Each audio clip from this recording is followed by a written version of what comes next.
अस्सलाम वालेकुम, good morning, सुबह बखैर। स्लीप इवन क्योंकि जो लोड शेडिंग हो रही है पाकिस्तान में, मतलब कि अभी गर्मियां शुरू ही हुई हैं और अभी तो गर्मियां शुरू हुई हैं। हाँ। और हुकूमती हाथ पैर हमें फूलते हुए नजर आ रहे हैं, पर्टिकुलरली वो वजीर, वो लोग, वो टीम जो दावे कर रही थी कि सब कुछ मैनेज हो जाएगा, और बाकी शोबों में हम देख रहे हैं कि मैनेजमेंट हुई भी है, लेकिन ये शोबा क्यों इतना मिसमैनेज्ड हमें नजर आ रहा थोड़ी है। सी सिचुएशन ऑब्वियसली हम तो भुगतते ही हैं हर साल ही ऑलमोस्ट, लेकिन ज़रा एम्बैरेसिंग इसलिए भी है क्योंकि जब हम कहते हैं ना all eyes are on Pakistan, मतलब पूरी दुनिया की नज़रें पाकिस्तान में हैं, लेकिन पाकिस्तान में खुद हमें पाकिस्तान नज़र नहीं आ रहा, इतना अंधेरा है।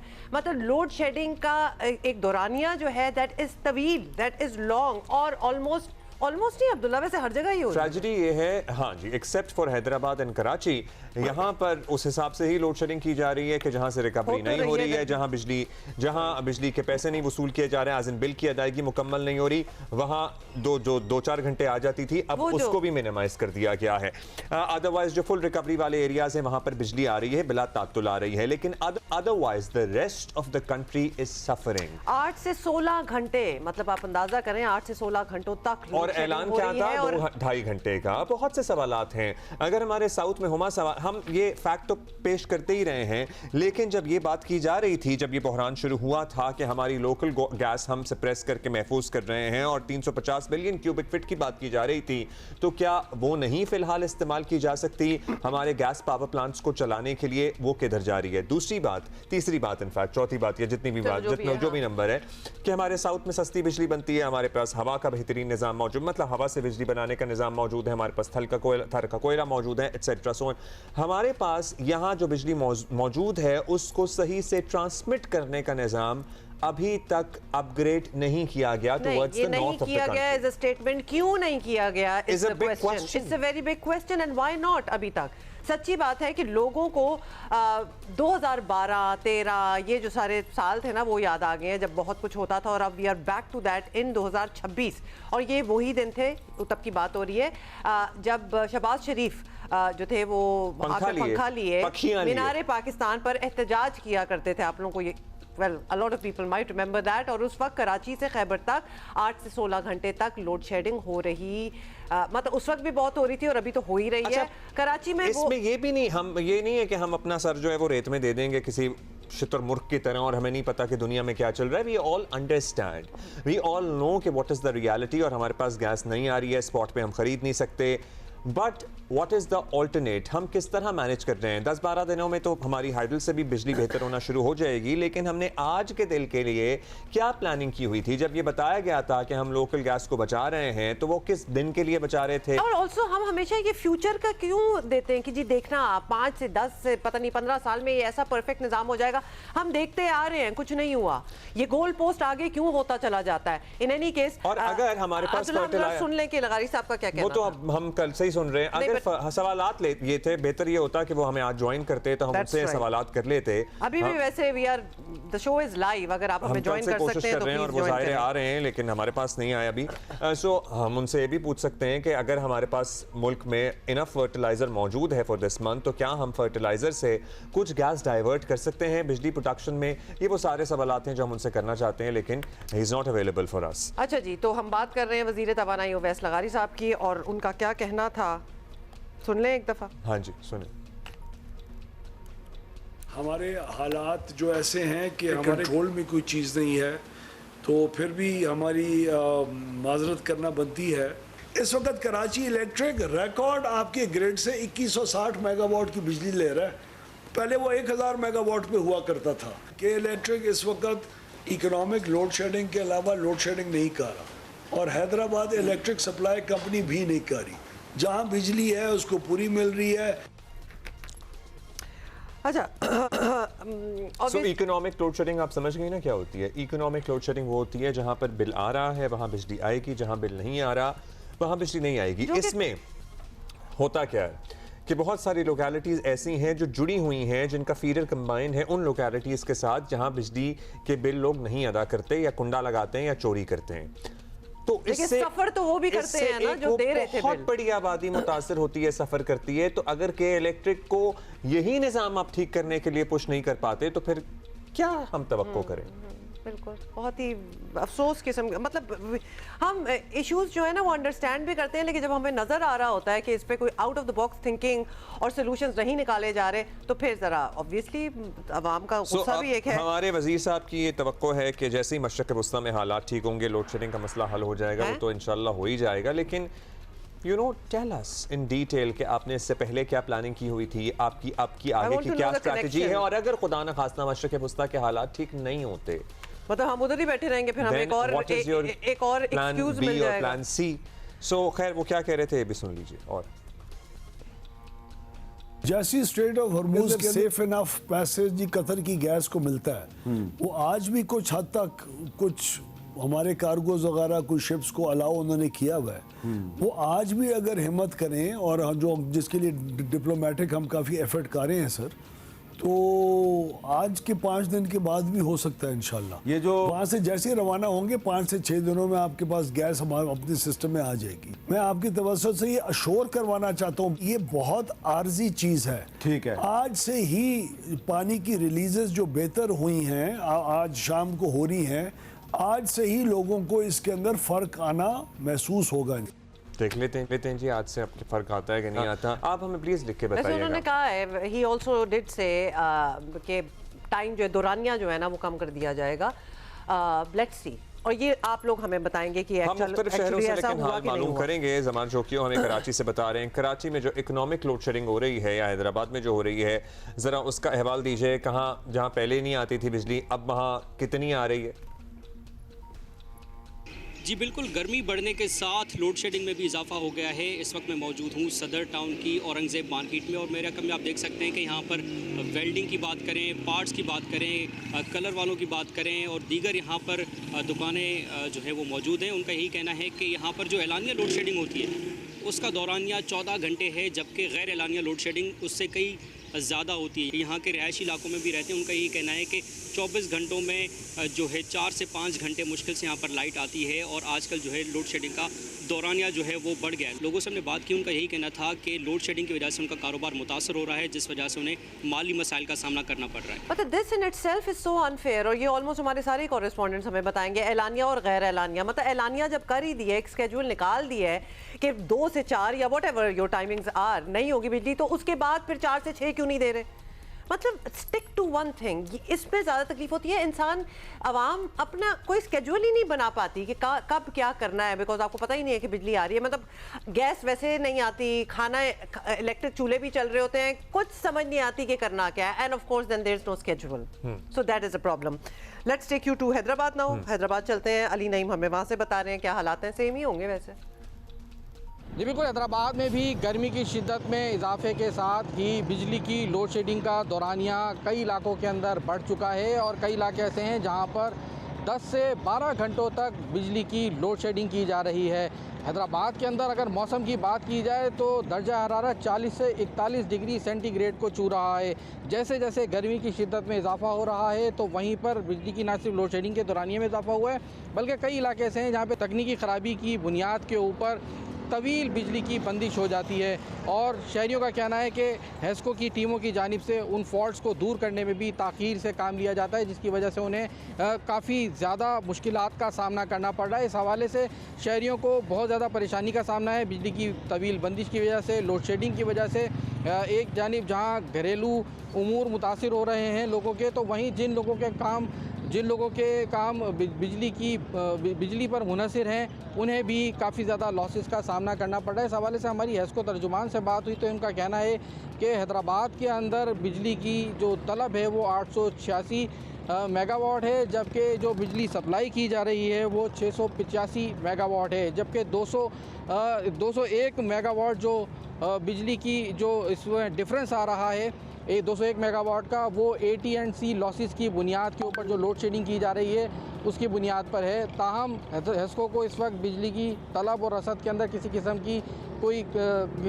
का डिफरेंस का सामना नहीं करना पड़ रहा है। अभी कहाँ जाएंगे? अभी हम कोयटा जाएंगे, और कोयटा से हमें शहाब उमर अपडेट कर रहे हैं। अच्छा, ये जो कारोबार की बात हम कराची में भी देख रहे थे, हैदराबाद में भी ज़ाहिर कारोबार तो मुतासिर हो ही रहे हैं। महंगाई आने वाले महीनों में हमें पता है बढ़ेगी, और बढ़ेगी। जो दुनिया के हालात हैं, जो डीजल पेट्रोल की कीमतें हैं, अब ऐसे में अगर बिजली की वजह से दुकानों में काम भी नहीं हो पाएगा, आप पंचर वाले के पास चले जाएं, पीको वाले के पास चले जाएं, आप किसी भी और ऐसे दसियों हजारों कारोबार ऐसे होते हैं जिनका तमाम इन्हिसार बिजली पर होता है। ऑलमोस्ट एवरीथिंग, मतलब इस पे तो हमने कभी तवज्जो भी नहीं डाली, बिकॉज ये तो फॉर ग्रांटेड ही है ना कि कुछ ना कुछ तो हो ही रहा होगा। यहाँ गुर्बत में बहुत इजाफा होगा। वजीर आजम की जहाँ हम बड़ी काबिल कदर निगाह से देख रहे हैं जो वो काविशें कर रहे हैं इस वक्त दुनिया में अमन के लिए, लेकिन जरा अपने घर में मामलात पे भी तवज्जो दें। And as much support as the countrymen are giving, you know, वज़ीर आज़म, फील्ड मार्शल and everybody, और दुनिया में बड़ी हमारी जय जय हो रही है, जब इस किस्म की चीजें होती हैं तो कुछ अच्छा नहीं लगता। सॉरी। हाँ, वज़ीर आज़म साहब, मतलब दुनिया जहाँ इतनी मतलब पजीराई हमें मिल रही है, हमें इज्जत दे रही है, हमें मकाम दे रही है, वहाँ हमें अपने घरेलू मामलात पर भी नज़र रखनी होगी, क्योंकि ये इनकॉम्पिटेंस या ये बेहतर तरीके से मैनेज ना कर पाना ये आपके किए कराए पर पानी फेरता है। फिर शहाब उमर फ्रॉम कोयटा, बताइए शहाब। देखिए, तर्जुमान के स्कोप के मुताबिक कोयटा में योमिया 3 घंटे बिजली की जो है लोड शेडिंग की जा रही है। बलूचिस्तान के जो ज़िले हेडक्वार्टर्स है वहाँ पे योमिया 5 घंटे तक मुख्तलिफ औकात कार में बिजली की लोड शेडिंग की जा रही है, और इसी तरह सूबे के जो तही इलाके हैं वहाँ पे योमिया 19 घंटे बिजली की लोड शेडिंग की जा रही है। वो जो दौरानिया है, जो किस्को का जो शेड्यूल है उसने जारी किया गया है। तहम बलूचिस्तान में जो अभी गर्मियाँ शुरू हो गई हैं तो बिजली की जो एलानी के साथ जो गैर एलानी लोड शेडिंग है उसके मसले ने भी सर उठाना शुरू कर दिया। जो ज़मीनी हक़ाइक़ है वो कुछ मुख्तलिफ है।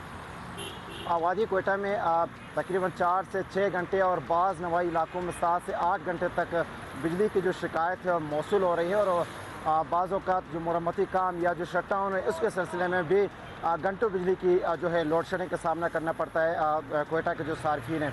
इसके अलावा बलूचिस्तान के जो ज़िले हेडक्वार्टर्स है वहाँ पे योमिया 10 से 12 घंटे तक बिजली की लोड शेडिंग की जा रही है, और जो देही इलाके वहाँ पे 2 से 4 घंटे बिजली फराहम की जा रही है।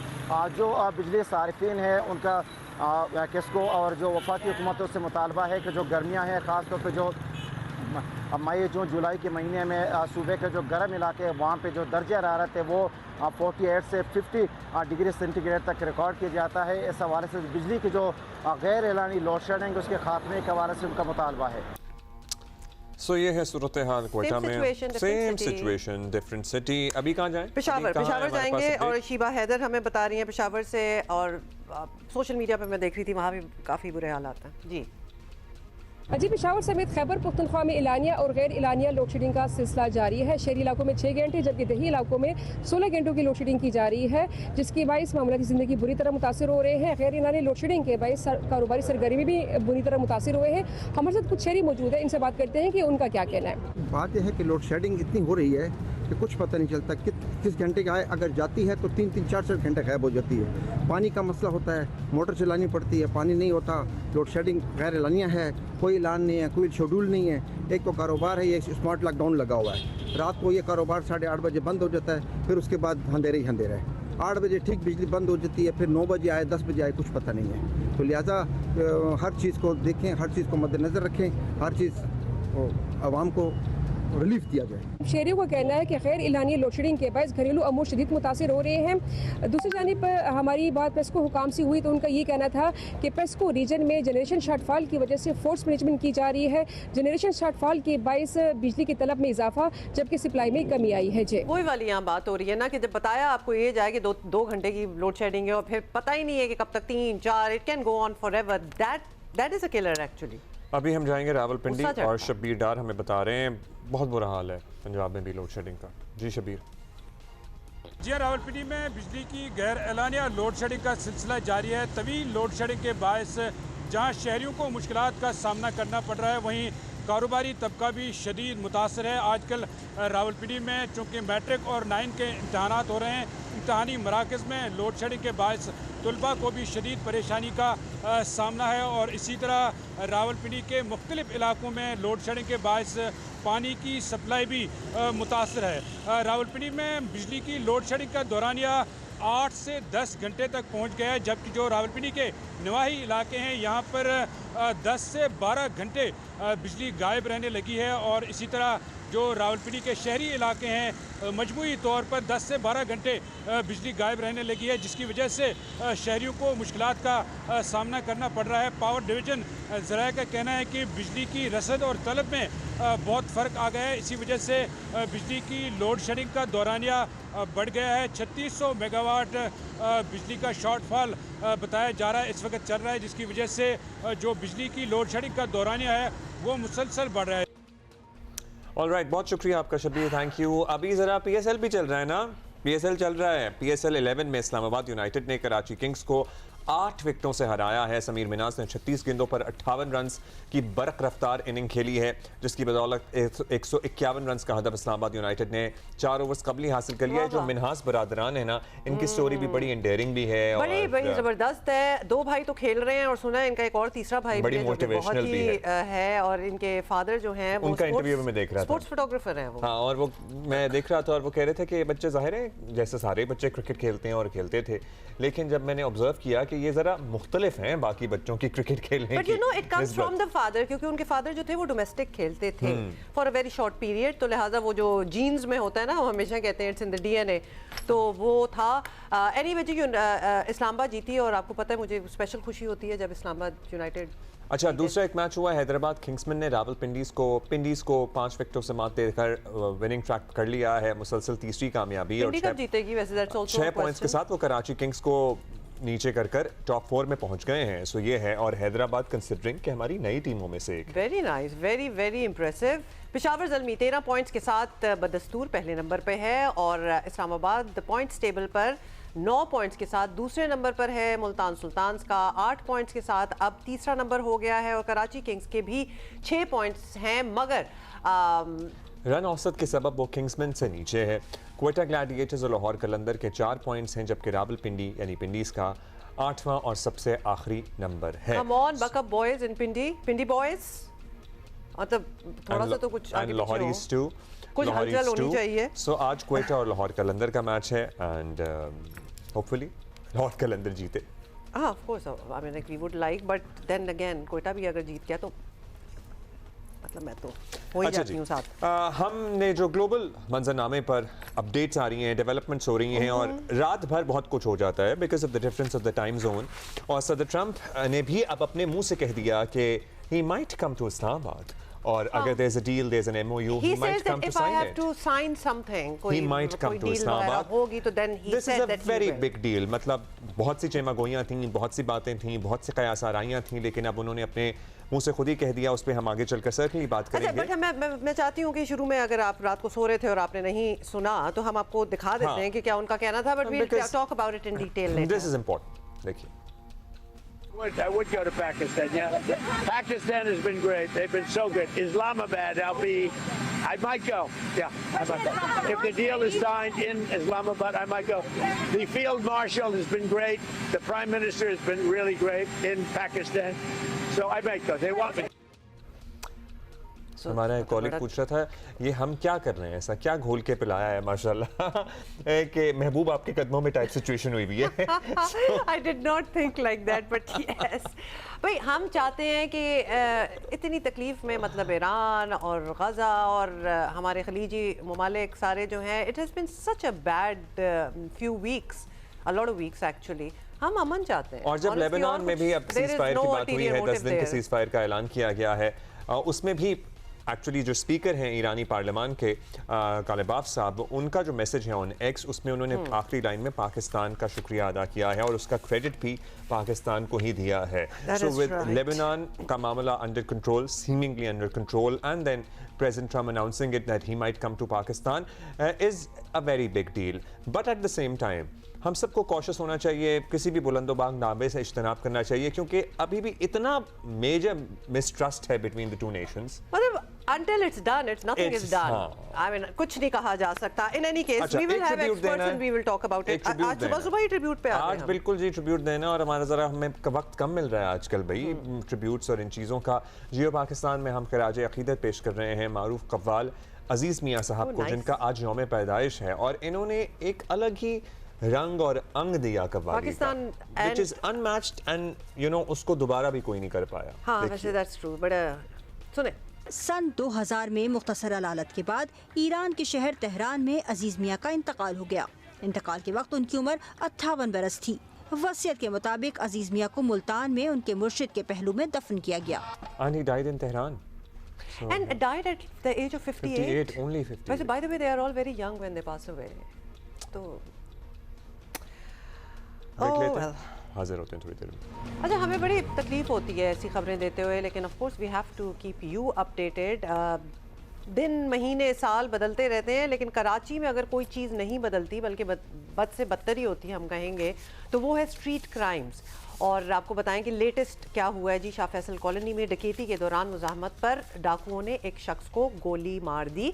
और CPLC की रिपोर्ट में बताया गया है कि कराची में रवां साल के सिर्फ 3 महीनों में जराइम की 14,000 से ज़्यादा वारदातें हुई हैं। 14,000। इसमें अक्सरियत स्ट्रीट क्राइम की वारदातें हैं। 134 अफराद कत्ल और 10,000 से ज़ायद मोटरसाइकिल चोरी हुए हैं, छीनी गए हैं या फिर छीने गए हैं। स्ट्रीट क्राइम्स की वारदातों के दौरान शहरियों से 3,943 मोबाइल फ़ोन छीने गए हैं। अब ये बहुत डॉन्टिंग फिगर्स हैं। ये क्रिमिनल्स अगर वारदातें कर रहे हैं और मुसलसल किए जा रहे हैं तो इनके केसेस का क्या स्टेटस है? ये पकड़े जाते हैं, नहीं पकड़े जाते हैं, पकड़े जाते हैं तो फिर छूट क्यों जाते हैं? और ये सेम स्टोरी कब तक रिपीट होगी? कब तक रिपीट होगी? क्योंकि लोग अदम तहफ़्फ़ुज़ का शिकार हैं। कोई सवारी हो, बाइक वगैरह ख़रीदते हुए ये देखते हैं पहले तो कि छीनी तो नहीं गई। इसकी शरह भी बहुत बढ़ रही है। हाँ, पुलिस क्राइम कंट्रोल करने के कुछ भी जो दावे हैं वो करती रही, लेकिन डेटा जो होता है ना वो झूठ नहीं बोलता, और फिर डेटा आपको बता देता कि एक्चुअली क्या हो रहा है। और ये वारदातें जो हैं ये तो रिपोर्ट की गई हैं, जबकि असल में वारदात की तादाद कहीं ज़्यादा हो सकती है। अच्छा, जीशान शाह हमें ज्वाइन कर रहे हैं। जीशान, IG साहब ने भी ज़ाहिर है अभी रिसेंटली ही जिम्मेदारियाँ नहीं संभाली, लेकिन अभी नए IG हैं पंजाब ये सिंध के। सो बताइए इनके टेन्योर में अब तक क्या इनकी स्ट्रैटेजी रही है, क्या तब्दीली आई है, क्या बेहतरी आ सकी? Share the facts with us.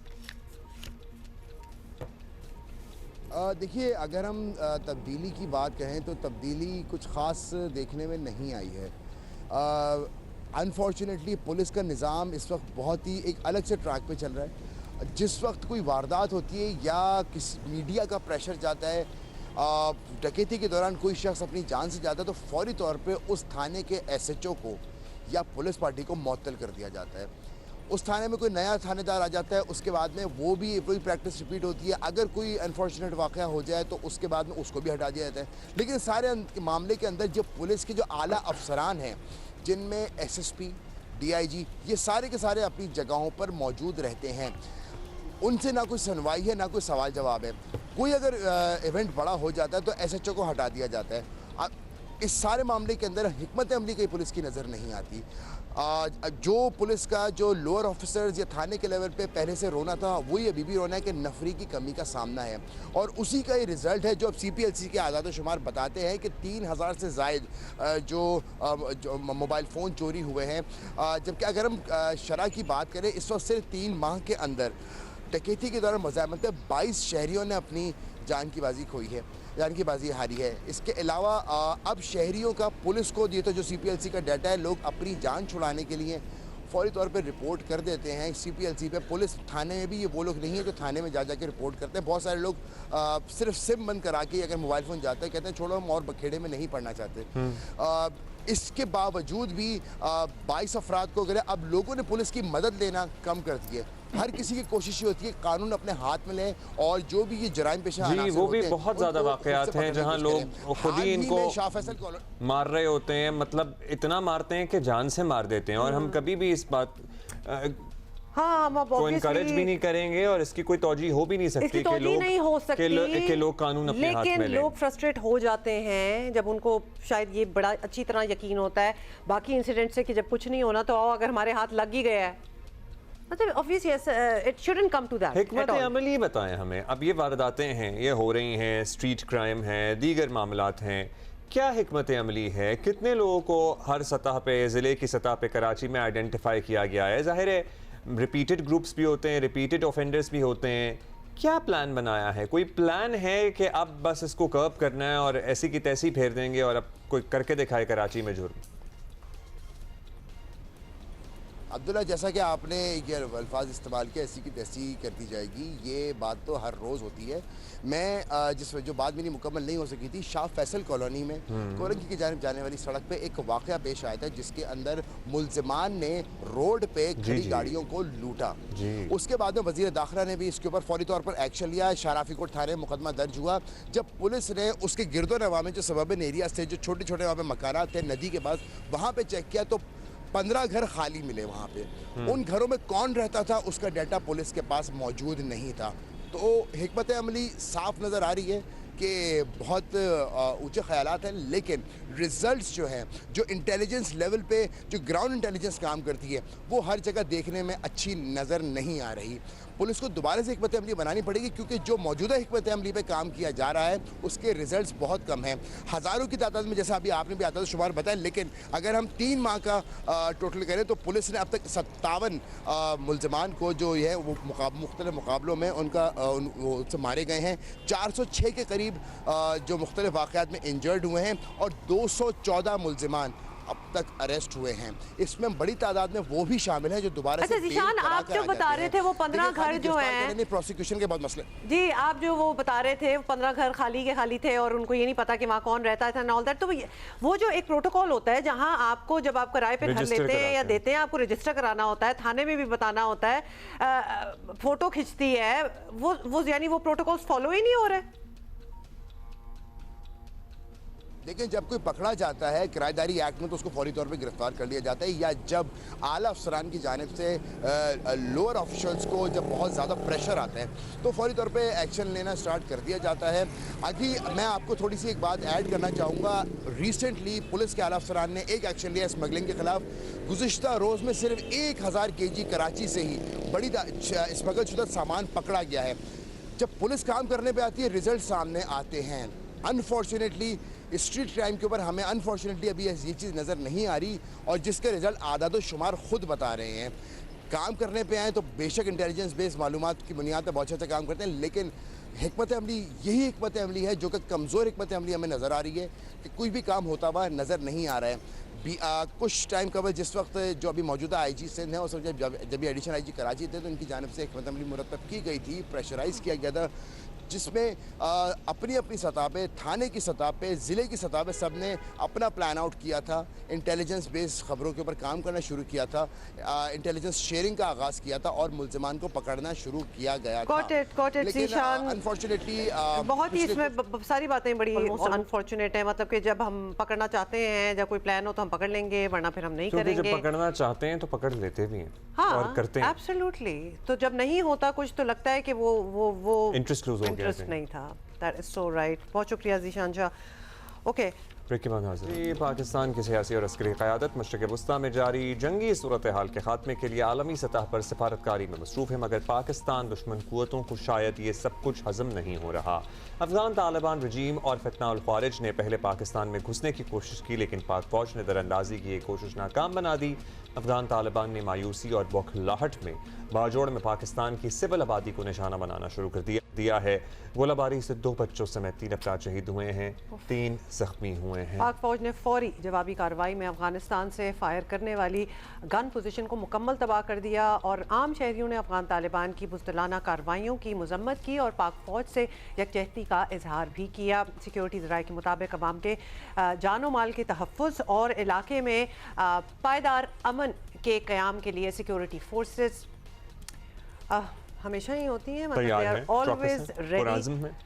बिल्कुल। इस पे बात करते हैं। सैयद मोहम्मद अली साहब माहिर सिक्योरिटी उमर हमारे साथ मौजूद हैं। अली साहब, ज़ल्ब कार्रवाइयों के बाद वाज़ेह तौर पर अफगान सरज़मीन से यहाँ होने वाली दहशतगर्दी में बड़ी कमी देखी गई थी। बज़ाहिर सब कंट्रोल में लग रहा था, लेकिन फिर बुध को बाजोड़ पर हमला हुआ, मतलब ग़ज़ब लिल हक़ जो ऑपरेशन चल रहा था, उसके बाद हमने ये देखा कि एकदम कुछ सूरत हाल कंट्रोल में है। आपको क्या लग रहा है, ये वन ऑफ हमले हैं या फिर कोई तब्दीली आई है? देखिए, मैं समझता हूँ कि पाकिस्तान ने दहशतगर्दी के ख़िलाफ़ पाकिस्तान की सरजमीन के अंदर बिलखुसूस और अफ़गानिस्तान के अंदर जो उनके दहशतगर्दी के ठिकाने उनके हवाले से बिलउमूम बड़ी अहम और मौसर कार्रवाइयाँ की हैं और कामयाबियाँ हासिल की हैं, और जिसके नतीजे में आपने देखा कि दहशतगर्दी की जो के मियार और मिक़दार में काफ़ी कमी आई है। अलबत्ता इस तमाम हमलों की जो हालिया कोशिशें हैं उसको आप इस ख़ित्ते की मजमूनी तस्वीराती सूरत हाल के तनाजुर में समझना ज़रूरी है। ये मुमकिन नहीं है कि जब पूरे आलमी अमन के सबसे बड़े अलमबरदार के तौर पे पाकिस्तान और ख़ुसूसन फ़ील्ड मार्शल आसिम मुनीर जो है वो दुनिया के सामने आए हैं, तो ये भारत को ये बात हज़म नहीं हो सकती है। और अफ़गानिस्तान तो महज सहूलतकार है, एक स्टेजिंग ग्राउंड है। भारत यकीनी तौर पे कोशिश करेगा कि पाकिस्तान के ख़िलाफ़ दहशतगर्दी को ऐसे टाइम पे हवा दी जाए कि पाकिस्तान की जो तवज्जो है वो आलमी अमन के देरपा क़याम के बजाय दहशतगर्दी की जानिब मबज़ूल की जाए। लेकिन मुझे पूरा यकीन है कि पाकिस्तान की कौम, हमारी फ़ौज और हमारी क़यादत दुश्मन की इस कोशिश को नाकाम बनाएगी। मोहम्मद अली साहब, एक तासुर रहा है कि बाजोड़ और इसके करीबी इलाकों साबका फाटा वगैरह में अफगान तालिबान के लिए एक हमदर्दी का अंसर जो है वो था, जो अब ख़त्म हो चुका है और अब गम और गुस्सा जो है वो ज़्यादा है। तो क्या इस माशरती तब्दीली के बाद ये उम्मीद रखनी चाहिए कि पाकिस्तान में जहाँ दहशतगर्दों को पनाहगाहें मिलती थीं, अब वो सहूलतकारी नहीं हो पाएगी, अब वो सब कुछ ख़त्म हो गया होगा? देखिए, मैं समझता हूँ किसी भी मुल्क से दहशतगर्दी के फैसला कुन और देरपा खात्मे के लिए ज़रूरी है कि न सिर्फ रियासती सतह पे, हुकूमती सतह पे, बल्कि अवामी और समाजी सतह पे भी उस सोच, नज़रिए, उसकी माली और माशी मावनत जो है, उसके तमाम जो ज़राए हैं उनको देरपा अंदाज में ख़त्म किया जाए। तो जहाँ पाकिस्तान की रियासत, वफाकी हुकूमत इसके लिए बड़े मौसर इक़दाम उठा रही है और हमारे समाजी सतह पे भी उनके लिए जो हमदर्दी और सपोर्ट बेस है उसको कम किया जा रहा है, वहाँ पे KPK की हुकूमत से भी ये तवक्को है कि वो भी रियासत और अवाम के मफाद में ऐसे बरवक्त और भरपूर इक़दाम उठाएंगी जिससे गर्दी की जो सहूलतकारी माशी मामलत है, माली मामलत है, लॉजिस्टिकल सपोर्ट है, उसमें भी कमी आए और जो यहाँ पे गैर मुल्की मुकीम हैं उनके कैंपों को भी ख़त्म किया जाए और जल्द अज जल्द अफ़गान जो महाजरीन हैं उनको अपने मुल्क रवाना किया जाए, ताकि न सिर्फ हमारे मुल्क से इन खतरात का खात्मा हो बल्कि ये लोग अपने मुल्क जाके दोबारा से तरक्की और खुशहाली का सफ़र तय कर सकें। पाकिस्तान के तालिबान रजीम से बड़े वाज़ेह मुतालबात हैं पाकिस्तान के अपनी मामला ठीक करें और कंट्रोल हासिल करें अपने मामलात पे। इत्तलात यही हैं कि किसी लेवल पर मुज़ाकरात भी हो रहे हैं। क्या हमें पुरुम्मीद होना चाहिए इस मरतबा मुज़ाकरात से बहुत ज़्यादा? देखिए, मैं समझता हूँ कि अभी तक हमारे दोस्तों ने जो मुखलिसाना कोशिशें की अफ़गान हुकूमत को कायल करने के लिए कि वो दहशतगर्दी की सरपरस्ती बंद कर दें, चाहे वो बरादर इस्लामी ममालिक सऊदी अरब ने की, तुर्की ने की, कतर ने की, हाल ही में चीन ने की, हम उसको कदर की निगाह से देखते हैं क्योंकि ये एक मौका फराहम करती है आलमी बरादरी को भी कि वो काबुल हुकूमत को कायल करें कि वो जिम्मेदारी का मुजाहरा करे। लेकिन हमारे लिए यही तवक्को बिल्कुल बदस्तूर बरकरार है कि Afghan Taliban need to walk the talk और वो दहशतगर्द तंजीमों की सरपरस्ती, आबियारी और जो उनके लिए दरिया दिली है उसका खात्मा करें और वेरीफाइबल ऐसे एक्शन लें जो कि ट्रांसपेरेंट हों, जिसके नतीजे में ये साबित हो सके कि अब उन्होंने उनकी पुष्ट पनाही और सरपरस्ती बंद कर दी है। तभी मैं समझता हूँ कि पाकिस्तान की सोच और पॉलिसी में कोई तब्दीली मुमकिन हो सकेगी। और चलिए उम्मीद तो रख लेते हैं मोहम्मद अली साहब।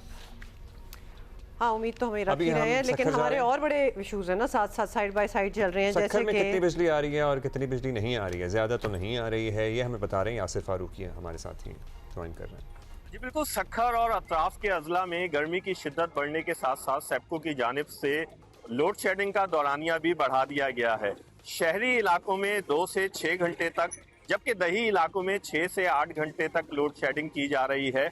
और ऐसे इलाके जहां पे बिजली चोरी ज़्यादा है और रिकवरी बिल्कुल भी नहीं है, उन इलाकों में 12-12 घंटे बिजली गायब रहती है, जिसके बायस सार्फिन को शदीद मुश्किलात का सामना करना पड़ रहा है। सेप्को हुक्काम के मुताबिक लोड मैनेजमेंट के तहत इजाफी 2 घंटे लोड शेडिंग की जा रही है, जो कि शाम 5 बजे से रात 12 बजे के दरमियान की जाती है। शहरियों का कहना है कि लोड शेडिंग का दौरानिया बढ़ने से जहां एक तरफ उनकी मुश्किलात बढ़ गई हैं, वहां पे कारोबार भी शदीद मुतासिर हो रहा है। सेप्को हुक्काम की जानिब से जिन इलाकों में चोरी ज़्यादा है, गैर कानूनी कनेक्शंस चल रहे हैं, वहाँ पे ऑपरेशन भी तेज कर दिए गए हैं और इस दौरान मुतअद्दिद ऐसे अफराद को गिरफ्तार करके गैर कानूनी कनेक्शंस ख़त्म किए गए हैं और उन अफराद पे भारी जुर्माने भी आयद किए गए हैं ताकि बिजली की जो चोरी है उसकी रोकथाम की जा सके। जी, सेम स्टोरी एवरीवेयर, सखर में भी वही चल रहा है। गुजरांवाला का भी पता कर लेते हैं, राना अंसर हमें बता रहे हैं। आज देखें, गुजरांवाला शहर में इस वक्त सूरत हाल ये है कि ना सिर्फ दिन के औकात में बल्कि रात को भी कई घंटे बिजली बंद रहती है। बिजली की ये जो लोड शेडिंग है ये सिलसिला गुज़िश्ता कई हफ्तों से जारी है और अब जैसे जैसे गर्मी में इजाफा हो रहा है, शहरियों की मुश्किलात में भी इजाफा हो रहा है।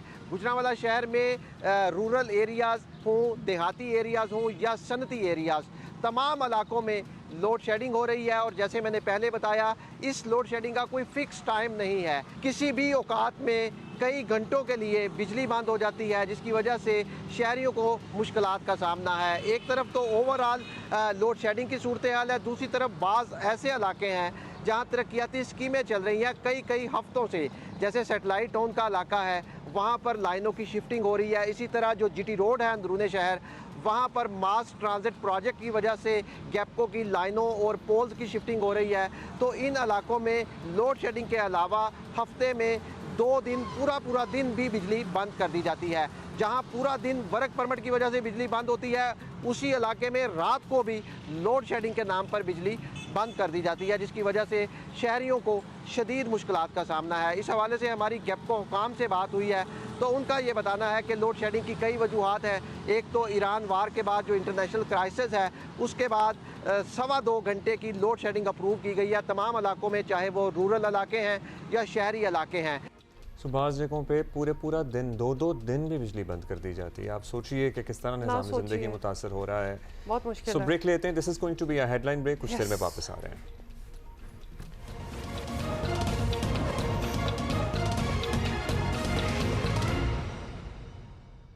Welcome. Okay, let's talk about the top story now। और अमेरिका ईरान मुज़ाकरात की कामयाबी के इम्कानात जो हैं वो बढ़ते नज़र आ रहे हैं। और पिछले घंटे में हमने आपको एक क्लिप भी सुनाया था जहां यूएस प्रेसिडेंट डोनाल्ड ट्रंप ये कह रहे थे कि कुछ अगर साइन वगैरह करना हुआ, जो कि वो बड़े पुरुमीद हैं, तो वो पाकिस्तान भी आ जाएंगे।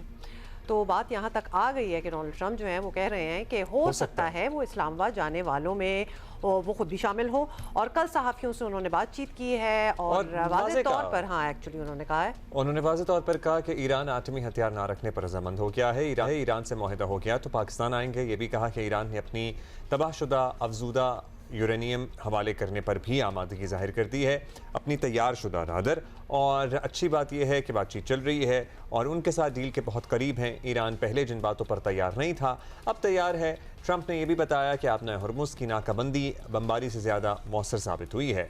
ट्रंप की जानिब से वज़ीर आज़म शहबाज शरीफ और फील्ड मार्शल आज़म मुनीर साहब का एक मरतबा फिर शुक्रिया अदा किया गया और यही कहा, जैसे वो हर दफ़ा कहते हैं, कि दोनों ज़बरदस्त लोग हैं। फैंटास्टिक।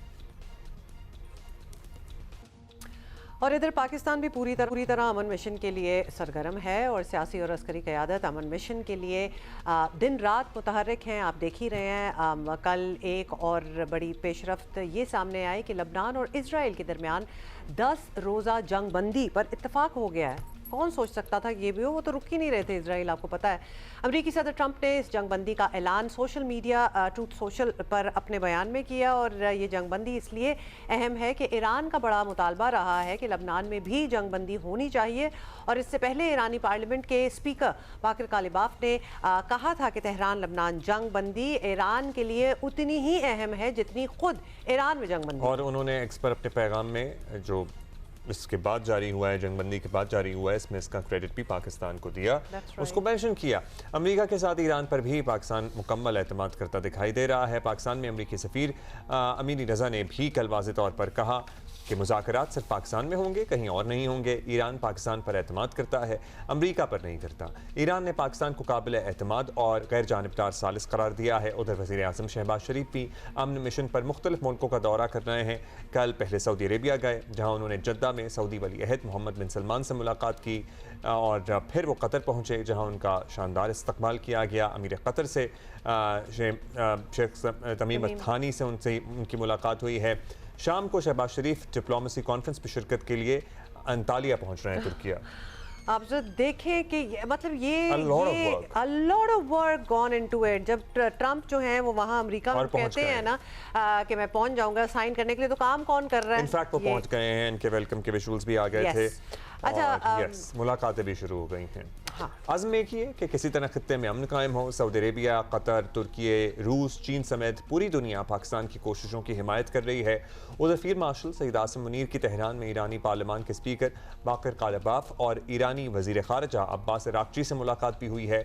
ISPR के मुताबिक फील्ड मार्शल का दौरा तेहरान अमरीका और ईरान के दरमियान जारी सालसी की कोशिशों का अहम हिस्सा है। ईरानी मीडिया के मुताबिक फील्ड मार्शल आसिम मुनीर ने कमांडर खातमुल अंबिया से भी मुलाकात की है, यानी उनके फौजी कमांडरों से भी मुलाकात हो रही है और सियासी क़यादत से भी अहम मुलाकातें हो रही हैं। डॉक्टर जमील अहमद खान साहब हमारे साथ हैं, साबिक सफीर हमारे आते रहते हैं। डॉक्टर साहब, प्रेसिडेंट ट्रंप का वहाँ बैठे अमेरिका में रिपोर्टर्स को ये बताना कि बिल्कुल कुछ साइन करना हुआ और वो बड़े उम्मीद हैं, उनको पूरी उम्मीद है वो कि मैं भी इस्लामाबाद जा सकता हूँ। काम सारा हम देख रहे हैं कि हमारे वज़ीर आज़म और हमारे फील्ड मार्शल कर रहे हैं, मतलब कि from one place to another without break. That's a lot of work और पाकिस्तान को क्रेडिट भी बहुत मिल रहा है दुनिया में। जी, मधु करने पर मशकूर। ये दुरुस्त है, पाकिस्तान पूरी दुनिया में इस वक्त पूरी दुनिया की नज़रें पाकिस्तान पर हैं, इसलिए कि पूरी दुनिया इस जंग के दर्द में है। माशी दर्द शुरू हो गया है और जिस गुफ्तगू का आप हवाला दे रही हैं डोनाल्ड ट्रंप का, कल जब वो हेलीकॉप्टर में चढ़ रहे थे लास वेगस जाने के लिए और जो नुमाइंदों से जर्नलिस्टों से बात हो रही थी, तो उसमें उन्होंने ये तो कह ही दिया, लेकिन साथ में कह दिया कि मैं पाकिस्तान में जा सकता हूं और साइन करने के लिए जा सकता हूं। और वो इसलिए कि जैसा कि मैंने इब्तिदा में बताया कि ये मसला इस वक्त दुनिया में और सबसे बड़ा मसला है और लिहाजा दौरे हाजिर में अगर इस मसले को हल न किया गया तो रिसेशन, जिस तरह IMF कह रहा है, शुरू हो चुका है और मजीद तेजी से बढ़ जाएगा। दुनिया में माशी भूचाल आ जाएगा। As a matter of fact इस खित्ते में तो खैर सियासी और जियोपॉलिटिकल भूचाल तो है ही है, लेकिन पूरी दुनिया में आ जाए। उसकी वजह से वो क्या कहते हैं कि अमेरिका में भी लोग मईशत की वजह से परेशान हैं और मुझे इस चीज का इल्म है। और यही बात पीट हैक्सन ने जब वो तकरीर कर रहे थे यूनिवर्सिटी में जाके जॉर्जिया में कहीं, तो उन्होंने भी यही बात की कि मईशत का दबाव कितना बढ़ गया है। 3 चीजें हैं जो जिसे मैं बता देता हूँ।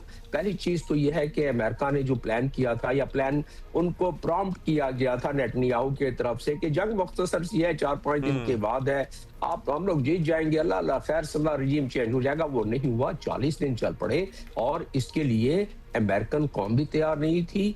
अमेरिकन फौज से क्योंकि पूरी तरीके से कंसल्ट नहीं किया गया था या उनकी बात नहीं मानी गई थी, इसीलिए एक दर्जन के करीब फौजी क़यादत के लोग या तो सैक हो गए या चले गए।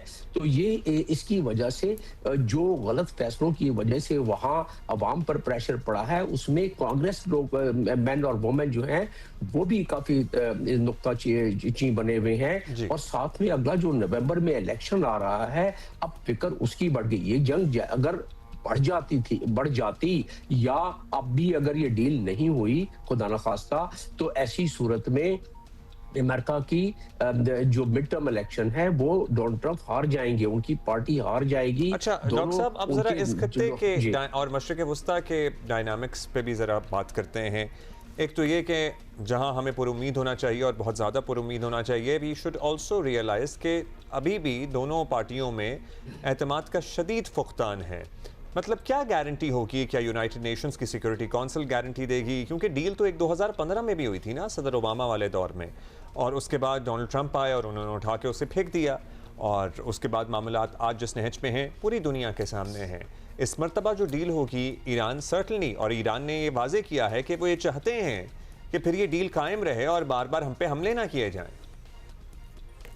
जी हाँ, इस दफ़ा ये डील होगी ब्रॉडर स्पेक्ट्रम में होगी। जिस पिछली दफ़ा जो JCPO जिसका आपने जिक्र किया है, joint comprehensive plan of action, उसमें कोई 3 साल लगे थे उसमें, और P5 कंट्री यानी 5 कंट्री और 1 जर्मनी, 5 वो कंट्री जिनके पास वीटो पावर है और 1 जर्मनी इसमें शामिल था। इस वक्त जो शटल डिप्लोमेसी आप देख रहे हैं, इस वक्त तकरीबन उससे ब्रॉडर स्पेक्ट्रम में पूरा खलीज शामिल हो गया है, जिनसे हम कंसल्टेंसी कर रहे हैं और दुनिया जिस मामले में इंटरेस्ट भी ले रही है। यूरोप के मामला के हमसे ममालिक हमसे कंसल्टेशन में है और बाकी ममालिक से भी। तो ब्रॉडर स्पेक्ट्रम और चाइना खास तौर पर देखिए 14-15 तारीख को डोनाल्ड ट्रंप चाइना भी जा रहे हैं। तो इस दफा जो आप गारंटी की बात कर रहे हैं, जो मुझे मेरे तजिए के मुताबिक, क्योंकि मेरी तैनाती यूनाइटेड नेशंस में भी रही है और मैं बहुत ज्यादा मुंसलिक रहा हूं वहां की प्रोसीडिंग से, इंक्लूडिंग जो सिक्योरिटी काउंसिल की प्रोसीडिंग्स है, तो उस लिहाज से मेरा अपना तजिया ये है कि इस दफा जब ये सारा एग्रीमेंट हो जाएगा, जब ये सारी डील हो जाएगी, तो गारंटी के लिए ये जब सारे ममालिक राजी हो जाती हैं तो सिक्योरिटी काउंसिल उस पर रेजोल्यूशन पास कर देगा। इसका मतलब ये है कि अगर वो वीटो नहीं होता है अमेरिका की तरफ से और फिर चाइना और रशिया तो खैर खुश होंगे, तो ऐसी सूरत में इसमें कायम रहने के चांसेस ज्यादा हैं। अच्छा डॉक्टर जमील खान, देख लिया ना दुनिया जी जरा ये इस एलिमेंट पे भी अगर आप रोशनी डाल सकते हैं कि ठीक है, अमेरिकन कंटिंजेंट जो है लेड बाय JD वैंस ये पाकिस्तान आए, 21 घंटे उनकी बातचीत चली, उन्होंने बताया कि हमारी बात ऑब्वियसली कंक्लूसिव तो उस तरह नहीं रही, लेकिन इनकंक्लूसिव भी नहीं रही, वो वापस चले गए। और उसके कुछ दिन बाद ही फील्ड मार्शल जो हैं वो ईरान पहुंच जाते हैं और वज़ीर आज़म जो हैं वो अपने दौरे कर रहे हैं। तो वो सारा काम जो था वो तो पाकिस्तान को ही दे गए ना कि अब हम जा रहे हैं और तुम लोग ये करो।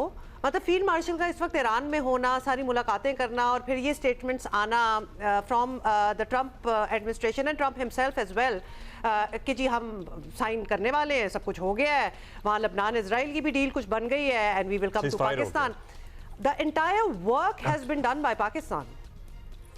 जी, हकीकत तो ये है कि एक था जो सही मानने में जिसमें बहुत सख्त इख्तलाफ आता, वो था इनरिचमेंट। और उस इनरिचमेंट के हवाले से ही जब जा रहे थे पीट हैक्सन, जब जा रहे थे जो JD वैंस वापस, और जब उन्होंने वो प्रेस कॉन्फ्रेंस की 5-5.5 मिनट की, तो उसमें उन्होंने बता दिया कि बस इस पे हम जो इनरिचमेंट के मामले का ही जिक्र किया, उन्होंने और किसी मामले का नहीं। हालांकि छोटे मोटे और चीजें और भी हैं, मिसाल के तौर पे स्टेट ऑफ फार्मेस लबनान, तो लबनान का मसला कल हल हो गया और वो इसी वजह से हल हुआ कि ये मामलात आगे चले, वरना अगर ये नहीं होता तो डोनाल्ड ट्रंप इतना प्रेशर न डाल सकते नेतन्याहू पर कि 10 दिन की जंग बंदी हुई है।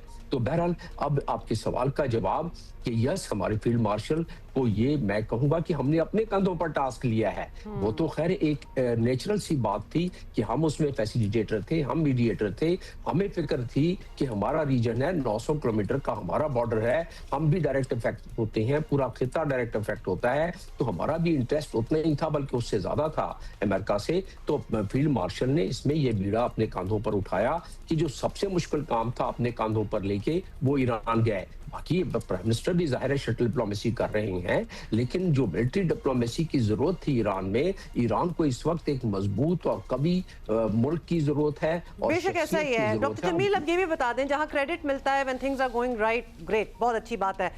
If things go south, if they don't work out, तो डिस्क्रेडिट भी फिर उसी मुल्क को ही मिलता है जो बीच में सालसी करा रहा था, मीडिएशन करा रहा था। लेकिन एक second, my question to you is, लबनान वाला सीज फायर जो है वो 10 दिनों का सीज फायर है, मतलब व्हाट हैपेंस आफ्टर 10 डेज, और यहाँ हम अगर हाई फाइव्स एक दूसरे को दे रहे हैं कि वी गॉट थिंग्स डन, वो सीज फायर अगर इट डजंट होल्ड थ्रू तो यहाँ भी काम खराब हो सकता है। ये वाला सीज फायर तो उससे भी कम दिनों का रह गया है। जी, एक दफा ये डील हो जाए तो उस सीज फायर के वो हचकोले 40 साल से चल रहे हैं। आपको 2004 की भी सिक्योरिटी काउंसिल का रेजोल्यूशन का पता है, आपको ये भी पता है कि वहाँ मिलिट्री ऑब्जर्वर्स हैं और वो यूनाइटेड नेशंस की डिप्लॉयमेंट है। ये भी पता है हमें कि वहाँ 3 एहलकार यूनाइटेड नेशंस के जो है उनको हलाक कर दिया गया है। ये हचकोले वहाँ चलते रहेंगे। इजराइल जब तक है इस पूरे खत्ते में कुछ ना कुछ हचकोले चलते रहेंगे, लेकिन जिस तरीके से इस मरतबा ईरान के हवाले से इफेक्ट हुआ है पूरी दुनिया में, तो पहले इस मसले को हल कर लेंगे तो that is much easier. In fact ये 10 दिन का जो है पास वो इसीलिए है कि the diplomacy should take its place and this particular deal which Donald Trump is also so much interested even in coming to Pakistan, so that this once this is finalised other things would get smoothen up and it will be much easier. फिर बहुत आसान हो जाएगा पाकिस्तान या दुनिया के दूसरे ममालिक के लिए कि फिलहाल लगाम दे के रखेंगे इजराइल को। अगर आप कहते हैं कि इजराइल हमेशा के लिए बाज आ जाएगा, नहीं, हरगिज नहीं। जब तक ग्रेटर इजराइल का कॉन्सेप्ट है, जब तक सोनीज जो अपने कॉन्सेप्ट पर चलते रहेंगे, उस वक्त तक ये बाज नहीं आएगा। कितना लगाम डाल सकते हैं दुनिया अक़वाम, इसमें खास तौर पे अमेरिका पे पहली मर्तबा जो इस दफा अमेरिका प्रेशर पड़ा है। पॉलिटिकल पिक्चर भी तो तब्दील हो रही है ना, मतलब डेमोक्रेट्स आप देख लीजिए कि इजराइल को असलहा देने की बात हो रही है।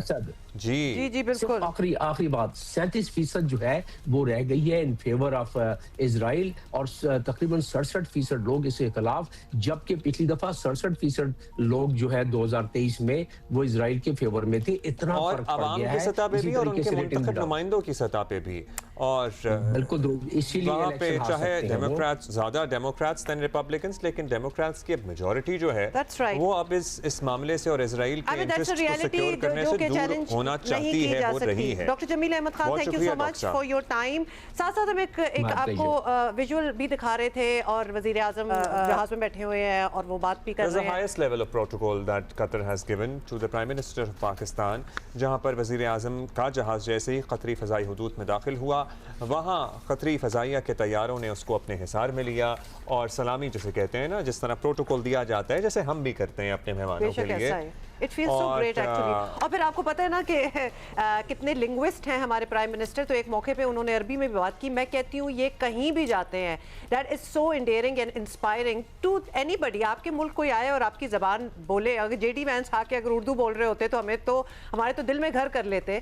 तो ये बड़ी कमाल की बात है वजीर आजम की, जहाँ जाते हैं उनकी जबान। रफाल तैयार हैं, इनसे तो हमारा पुराना नाता है। सो वजीर आजम ने इनकी सलामी का जवाब दिया, इनसे गुफ्तगू की और इनका शुक्रिया अदा किया।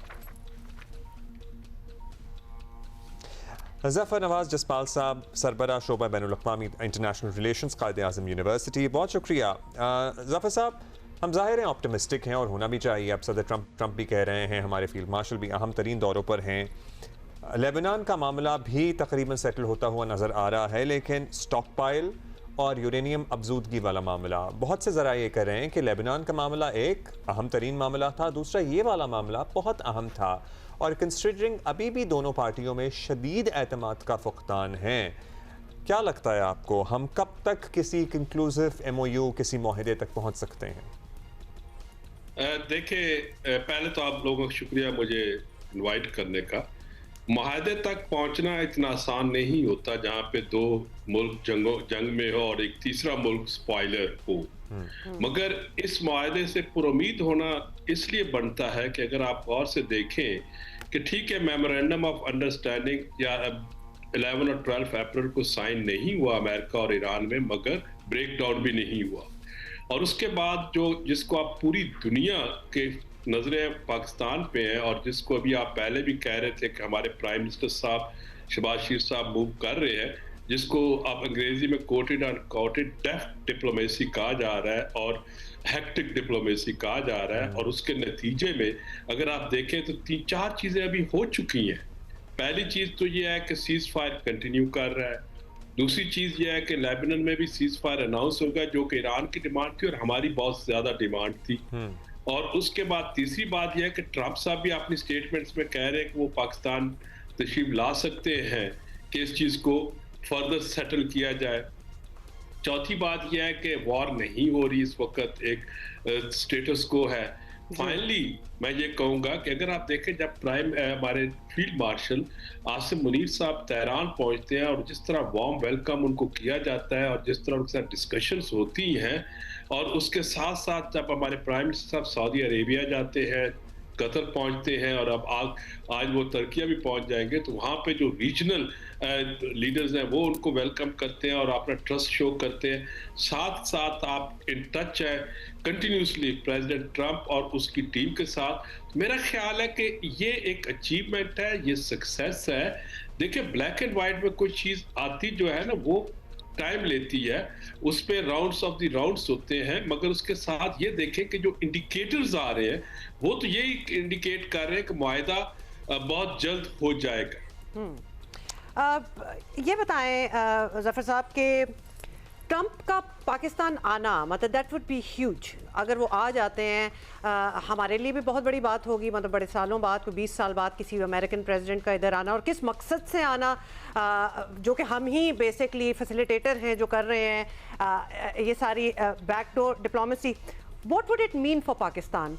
एक तो अमेरिका का एतमाद, आई मीन ऑब्वियसली एक बहुत बड़ी बात है, और फिर ट्रंप का आना सिर्फ तभी होगा when everything else is settled. मैं आपके पॉइंट से आगे चलूंगा कि जिस तरह आपने फरमाया कि ट्रंप का आना, खुद आप कह रहे हैं एक बहुत बड़ी अचीवमेंट है, और ऐसे मौके पे जब दुनिया की पूरी दुनिया के हमारे पे नजर है और ख्वाहिश है कि किसी तरीके से ये वॉर खत्म हो, जो इकोनॉमिक मेल्टडाउन इंटरनेशनली शुरू हो चुका है उसको रोका जाए और उस मेल्टडाउन को वापस मोड़ा जाए। तो इस मौके पे मुझे पूरी उम्मीद है कि 26 के तक ट्रंप जो है यहाँ पे तशरीफ ला सकते हैं और एक दो और रीजनल पीस हो सकता है। दूसरी बात ये कहना कि जी के उनका ये कहना भी कि मैं प्लान कर रहा हूँ इस्लामाबाद जाना, ये भी बहुत बड़ी बात है। और ये आप देखें पाकिस्तान की लीडरशिप ने बैक चैनल शुरू किया 28 से ऑनवर्ड और अपना ट्रस्ट मेंटेन किया यूनाइटेड स्टेट्स में भी और ईरान में भी और बाकी गल्फ जो हमारे ब्रदरली स्टेट्स हैं उनमें भी।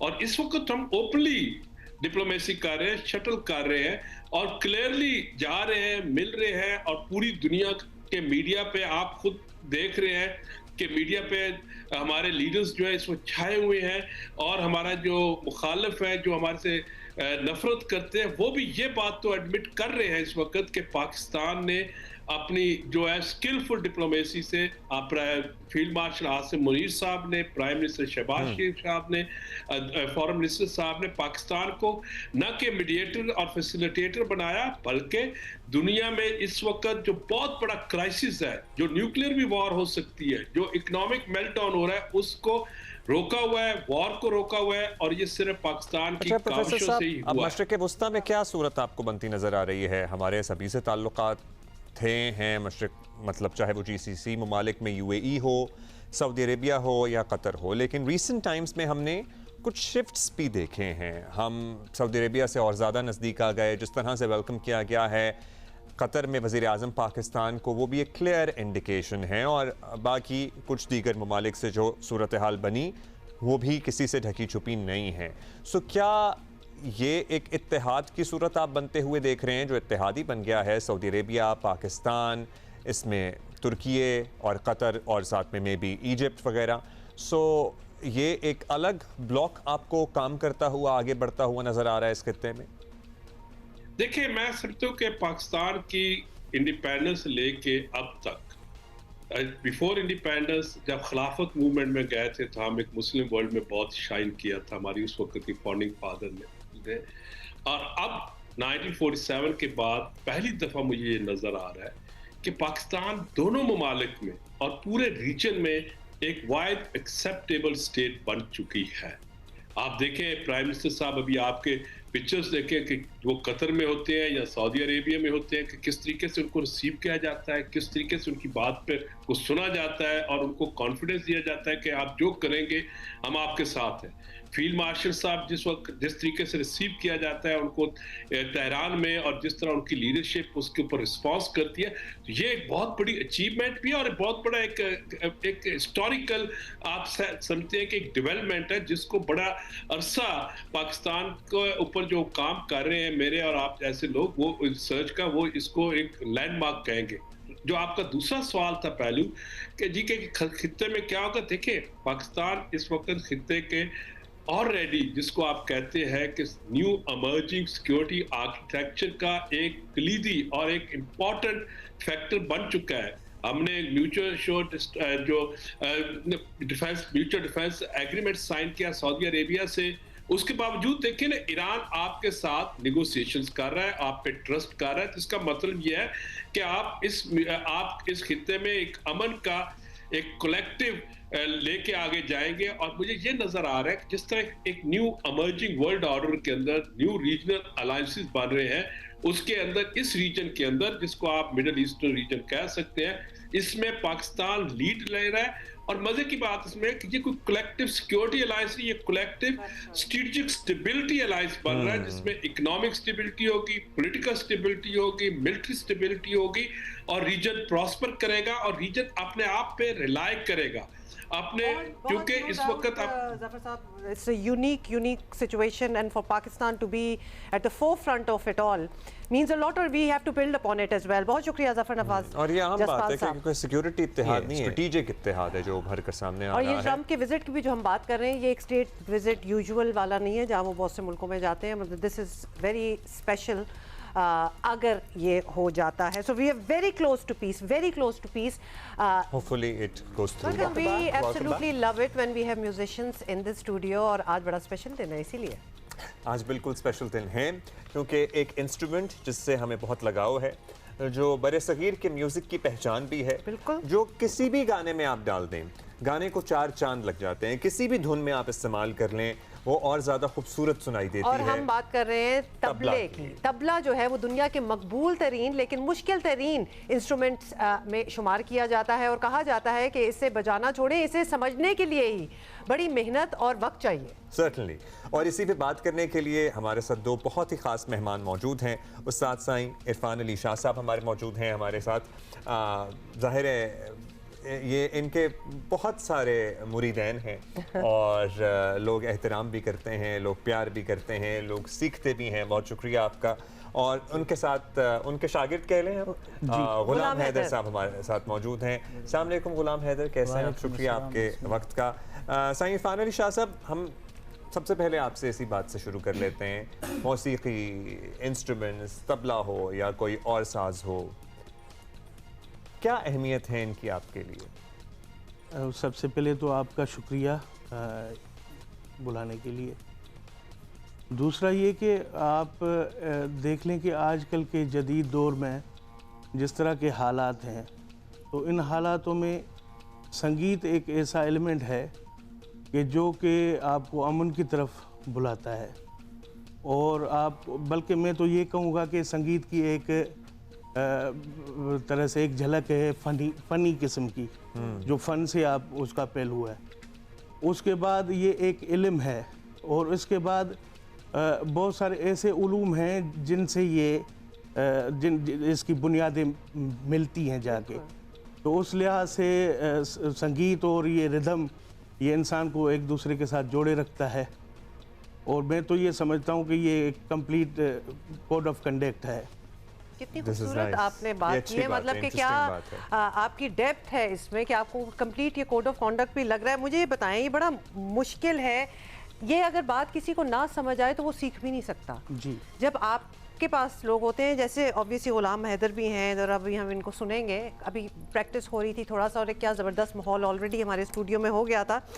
तो तबला उस शख्स को चूज़ करता है, वो शख्स उस तबले को चूज करता है, मतलब ये किस तरह होता है कि जी यही इंस्ट्रूमेंट है जो मैं बजा सकता हूँ? देखिए, ये एक ऐसी चीज़ है जिसकी तरफ आपकी रूह तो हमेशा मुतवज्जे होती है और रूह को कशिश ये करती है, लेकिन बाज़ रूह ऐसी होती हैं जो बनी ही इस चीज़ के लिए होती हैं। लेकिन ये है कि आजकल के दौर में मैं ये समझता हूँ कि जो सिखाने के भी पुराने आदाब थे, जिसमें बहुत ज़्यादा टाइम लग जाता था इस चीज़ को समझने में, अडॉप्ट करने में, तो आजकल के दौर में असातिज़ा को भी चाहिए कि वो इस किस्म की कोई थ्योरी निकालें ताकि ये चीज़ बहुत सारे लोगों को बहुत जल्द समझ भी आ सके और इस तरफ वो माइल भी हो सकें, और जदीद दौर में जैसे वक्त की कमी है तो उसमें वो सर्वाइव भी कर सकें। जी, आप क्या बताएंगे गुलाम हैदर को, हमारे लिए क्या पेश करेंगे? जो आपका हुक्म हो। वैसे हम लोग आजकल कराची में आल पाकिस्तान म्यूज़िक कॉन्फ्रेंस के सिलसिले में आए हुए थे, और वहाँ पे इन्होंने सनद ताल जो कि 19 मात्रे की 9.5 मात्रे की हैयत है वो इसने परफॉर्म किया। इसके अलावा मैं जो कोशिश कर रहा हूँ अभी वो ये है कि एक चीज़ है, मैं टेक्निकल टर्म में चला जाऊँगा, वो जो कि मैं ज़्यादा नहीं जाना चाह रहा, जातियाँ होती हैं, क्रॉस रिदम होते हैं एक हमारे यहाँ तबले में। अच्छा। जैसे कि एक पैटर्न अगर 16 का चल रहा है तो 16 बीट्स के अंदर आप 15 बजा लें, 14 बजा लें, 12 बजा लें, इसको हम लोग कहते हैं जाति। तो उसमें मैक्सिमम जो नंबर आते हैं क्लासिकल के जो पुराने ग्रंथ हैं, किताब हैं, तो उनमें आते हैं 256 जातियाँ। तो मैं ये कोशिश कर रहा हूँ कि ये बल्कि सीख चुका है, तो अब हम उसे रजिस्टर करवा लें Guinness book of world record में, क्योंकि वो अभी तक ये रजिस्टर नहीं हुई। अच्छा, हम जैसे जो लेमैन है ना, म्यूजिक लवर्स हैं, और आप लोगों को तो पता ही है कि मतलब म्यूजिक हो तो हम वैसे ही माइल हो जाते हैं, हम एंजॉय करते हैं बस। और there is so much science behind it, जिस तरह आप ये सारा समझा भी रहे हैं। फैसिनेटिंग भाई। तो अब हम जरा कुछ सुनना चाहते हैं, कुछ तजर्बे पे आते हैं, प्रैक्टिकल पे आते हैं। सो आप कुछ हुक्म दीजिए और फिर हम आपसे दरखास्त कर रहे हैं, आप जो सुनना चाहेंगे, अगर क्लासिकल कुछ सुनना चाहेंगे या और हमें साथ साथ आप एक्सप्लेन भी करें कि अब आप ये सुनवा रहे हैं और उसके बाद आप कुछ जो तब्दीली होगी वो हम चाहेंगे कि आप एक्सप्लेन भी करें फिर। अच्छा, अगर आप वो जाति वगैरह का कह रहे हैं तो उसके लिए इसके साथ नगमा या कोई एप्लीकेशन लगानी पड़ेगी। बाकी ये है कि मैंने ऐसे तकरीबन जो भी 5-6 घराने हैं बड़े सगीर के तबले के, जैसे दिल्ली हो गया, अजवाड़ा हो गया, बनारस हो गया, लखनऊ हो गया, अपना इनका अपना स्टाइल है हर एक का। पंजाब, जी हाँ। ये जैसे दिल्ली थाट कह लें आप। दिल्ली घराने का क्या स्टाइल है? दिल्ली का जो है वो 2 उंगली का बाज ज्यादा होता है। हम चाहेंगे कि अगर हमें ये हर घराने का अलग अंग दिखा सकें। जी जी प्लीज, हम जरा एजुकेट हो साथ साथ। दिल्ली घराने का मशहूर कायदा है, वो मैं सुनाने की कोशिश करूंगा। 2 उंगलियों का कायदा है। 2 उंगलियों का कायदा है।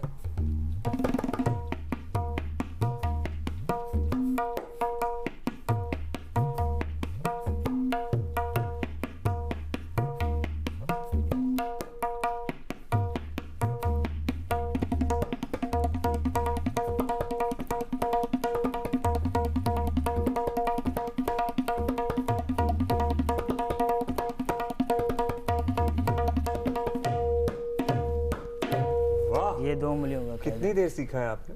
जी, कितने अरसे से सीखा है? ये मैं आपको अगर बताऊं, ये 3 साल इससे पहले ढोलक की तालीम इन्होंने ली है, तो तबले के ऊपर आए हुए कोई 18 माह हुए हैं इन्हें। और बहुत जल्द माशाल्लाह इन्होंने वो महारत हासिल की है। और इनकी सबसे पहली परफॉर्मेंस वो all Pakistan music conference Lahore Alhamra में हुई थी, जो तबले के ऊपर इनकी सबसे पहली। अच्छा, आपको दूसरा घराना हमारे लिए अगर आप शेयर कर सकें, पेश कर सकें। दूसरा फर्रुखाबाद।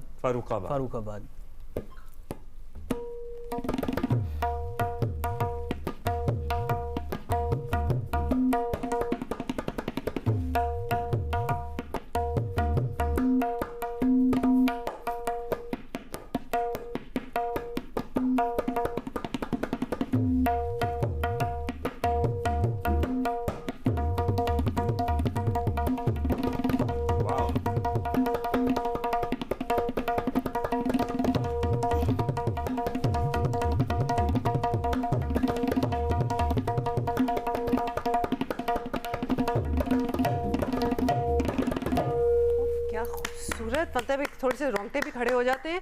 और मतलब इसकी इतनी खूबसूरती है कि हमने at least people who don't understand, हम सोशल मीडिया पे आपने देखा है कि आजकल के लेटेस्ट गानों में भी वो एक एलिमेंट जो है तबले का वो डाल के जब दिखाते हैं तो वो एलिवेट हो जाती है चीज़, वो एक गाना एलिवेट हो जाता है, वो एक एक्सपीरियंस एलिवेट हो जाता है। आर्टिस्ट हैं जो कि नॉर्मल जो आजकल अंग्रेजी गाने हो गए, जो मॉडर्न पॉप सॉन्ग्स हैं, उनको तबले के साथ अपना रेंडिशन एक पेश करते हैं और वो क्या खूबसूरत लगता है। अच्छा, एक कंप्लीट एक जो हमारा सुना हुआ कोई ऐसा गाना जो आपने ऑब्वियसली तैयारी की हो, जिसकी कोई मशहूर तबला बीट हो, हाँ, जो जिससे हम सब वाकिफ। आम तरह से मशहूर जो है वो कहरवा ताल मशहूर रहता है, 3 ताल मशहूर रहता है। तो आप अगर कहें तो 3 ताल में से कुछ बंदिश या कहरवा में जी, बिल्कुल जो ऐसी चीज जो कि हमारे व्यूअर्स जो देख रहे हैं ना वो पहचान जाए कि ये है, या इस गाने में इस तरह का हमने सुना था।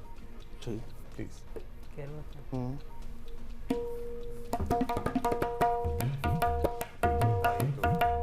तकरीबन सभी जगह सुना।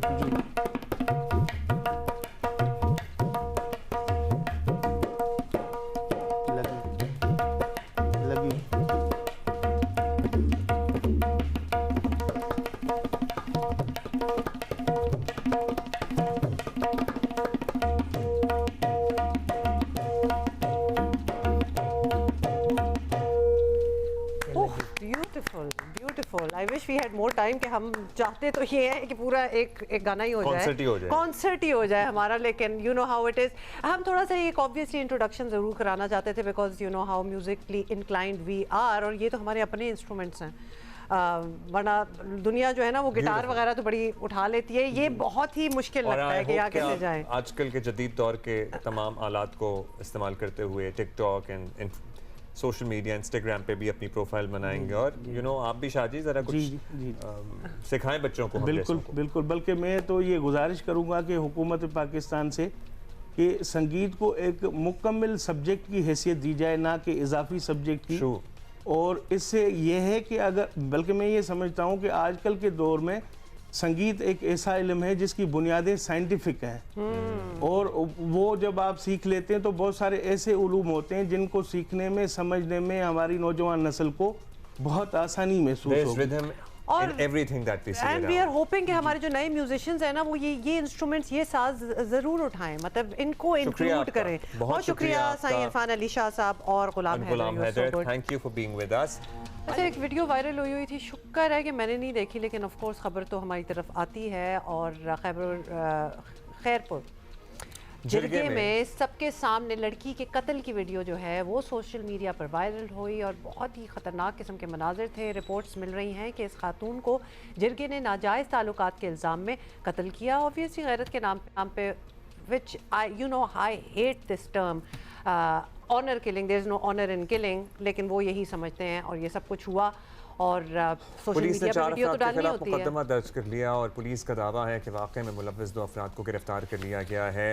नाम नहाद गैरत के नाम पर किसी खातून का कत्ल ये पहला वाक़या नहीं है, मतलब पता नहीं इसे जहालत से हम जोड़ें, किस चीज़ से जुड़ें, माशरती फरसूदा रिवायात से जोड़ें। सवाल उठाया जा रहा है कि इस वक्त सिंध पुलिस कहाँ थी, पुलिस से आवाम की कितनी तवक्कुआत होती हैं आपको पता है, ये तो छोड़ दीजिए, लेकिन जाहिर है कि ख़वातीन के हकूक़ की दावेदार है ये हुक्मरान जमात भी। सो ये सिलसिला कब तक चलेगा, दिस इज़ अनदर क्वेश्चन। अच्छा, साउद मक्सी साहब ने हमें ज्वाइन किए, SSP खैरपुर है। मक्सी साहब, पहले तो ये बता दें कि ये वाक़या क्या हुआ, पुलिस के पास खबर कैसे आई, क्या बैकग्राउंड है इसकी? बिस्मिल्लाहिर्रहमानिर्रहीम। सबसे पहले मैं ये कहूँगा कि नहायत ही अफसोसनाक और इंसानियत सोज वक़ुआ हुआ।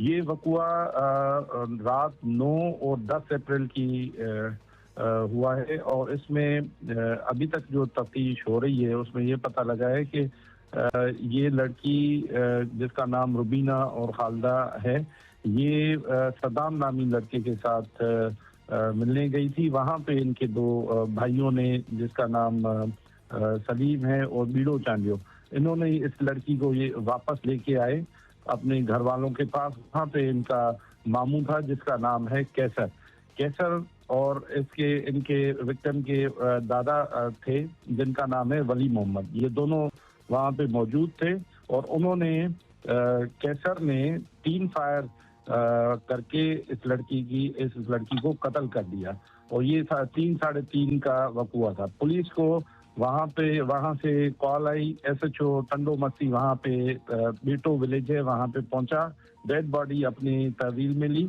और पोस्टमार्टम करवा के उनको हैंडओवर कर लिया। और मीनवाइल जो मेन कल्प्रेट था कैसर, और उसको अरेस्ट किया, और उससे वेपन ऑफ ऑफेंस जो पिस्टल था वो भी रिकवर किया, और वली मोहम्मद जो इनके दादा थे लड़की के, उनको भी अरेस्ट किया।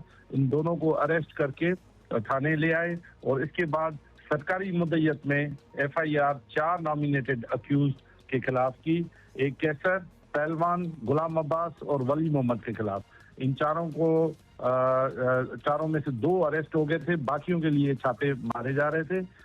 ये एक वीडियो वायरल हुई 14 अप्रैल को शाम के टाइम पे।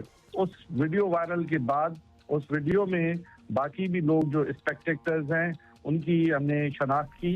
18 लोग अभी तक जो है ना हमने गिरफ्तार किए हैं, जिनका शनाख्त का अमल। अच्छा, साउद मुफ्ती साहब ये बताएं कि ये भी सामने आया है कि ये सब पुलिस एहलकारों की मौजूदगी में हुआ है, यानी पुलिस एहलकार भी वहाँ मौजूद थे। क्या तस्दीक करेंगे आप, इस बात की तरदीद करेंगे?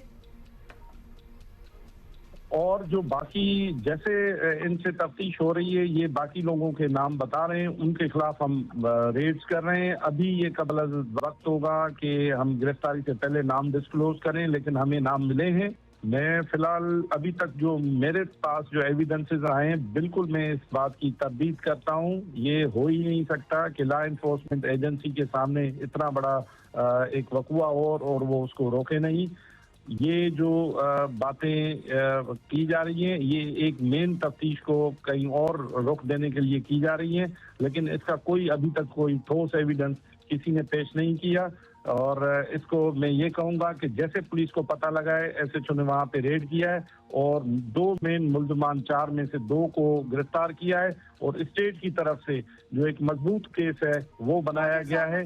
बहुत शुक्रिया एसएसपी खैरपुर, हमें अपडेट कर रहे थे। और काश के हम कह सकते हैं ये अफसोसनाक वाकया जो है ना, ये आखिरी है और इसके बाद कभी नहीं होगा।